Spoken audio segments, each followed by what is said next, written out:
What's up everybody, Jason Cole here with rcgroups.com, and we're taking a look at the EV800 5.8 gigahertz FPV VR goggles. I don't know why it says VR there.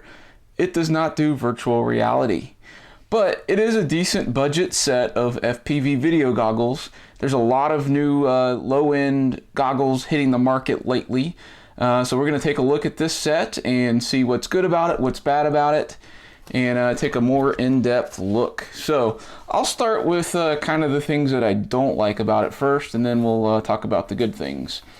So the first thing I don't like is that there is no foam padding here for the faceplate. This is kind of a hard plastic. It's kind of got a rubberized feel to it, but it's not extremely comfortable on the face. So what I would do is add some foam to the faceplate here to make that a little bit more comfortable, block out a little bit more of the light entry points, so you get less glare and reflection off the screen. That's the first thing. The other thing I would say I don't really like is that there's no audio video input. So you can only use this with 5.8 gigahertz. You can't connect a diversity receiver to it. You can't connect a 1.3 or 900 or other video frequency to this. It's only going to work with its built-in stock single channel receiver. The other thing that's a little weird is we've got all these buttons on top here, and you can see we've got a search button, we've got power, channel selector, band selector, menu, and then we've got another band selector and channel selector. So I don't know why we need two double sets of buttons to do the same functions, but it's there. So maybe these are easier to access when they're on your face, and then don't ever use those. That's just kind of weird to me. But some of the nice things about this is that it feels quality. I mean, this material is like some kind of rubberized plastic. It's kind of got this matte look and feel to it. So it's pretty nice, and it's lightweight. I think you get some foam on the faceplate, and it's a really comfortable set to wear. The auto scan feature is really nice for finding your channel. Makes that nice and easy to do. These buttons are easy to access when they're on your face. You do have an audio input, so there's no speakers built in, but they at least give you the microphone or a headset jack here. And there's a little adapter. It's like a small adapter, so if you've got a regular set of headphones, you'll be able to plug those in as well and get audio to your ears, which is cool. The great thing about this is it does come with a built-in, I think it's a 2000 milliamp hour LiPo battery. So you don't have to have an external pack on the back of the strap. It's all just kind of built in, done. It's just really convenient to be able to just hit the power button, go.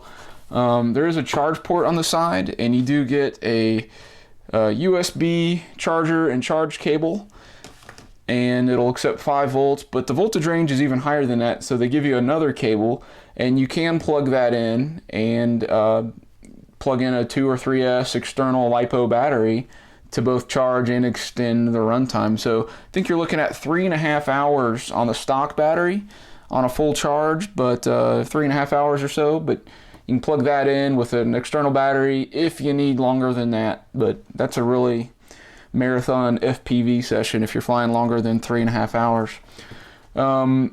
Now, the screen is kind of pretty standard for budget goggles. It is a 800 by 480 display, which is fairly low resolution, but very common in these low budget models. There is a 3x magnification lens inside, and it's not adjustable, so it's basically is what it is. So if you have different eyes or older eyes that maybe don't see too well with these types of things, that may not work for you unless you can get your glasses to fit inside here, wear some reading glasses or something to make that work. But for my eyes, it works really great with this stock setting, so happy with that. And then one of the cool claims to fame with this thing is it's not just a video headset. So it also can be used as an external monitor. So all you do is kind of pop off the goggle part, and then now it's got the lens, magnification lens inside of that part, and then now it's just a regular 5-inch monitor. It's got a tripod mount on the bottom so you can get it up high. And then the box is kind of thick, still got all your buttons and power and everything is inside of this part, but the thickness actually kind of works, doubles as a sun protector, so you can kind of block out some of the sun glare. So pretty cool. Let's go ahead and power it up so you can see what it looks like. I'll plug in the LiPo here on this quad, and we're just going to press and hold the button for a second, and then bam, there we go. So there you go, it's working good here. So the receiver seems to work out pretty nicely. I've got good range out of it. I'm able to actually fly my little Nano FPV2 all through my house, even with this linear antenna. It just does a real good job. I get a little bit of reflections there. We do get to see the kind of the signal strength in the top left of the screen. We've got our channel, band, and number, and then as well as the battery. I haven't even charged this thing out of the box yet, so we're getting pretty low on our battery there, but that's kind of nice that you get that as an OSD display in the screen, so you can kind of tell if you're getting low or not. Changing the bands is real easy. You can go from A to B to C, D, and then we're back to R, and you can change the channel numbers very easily. But what I really like is just grabbing that auto scan button. So we can press that, and then it's going to hook up with your channel. And there you go. And this does have all 40 channels, 5.8 frequencies available, including race band. So that's going to, be pretty good for whatever you need on 5.8. It's going to cover all those things. So I think these run about $79. And it is kind of cool that you get the monitor display or the goggles, whatever you want. So it's going to be a good budget set if you need an extra pair for spectators.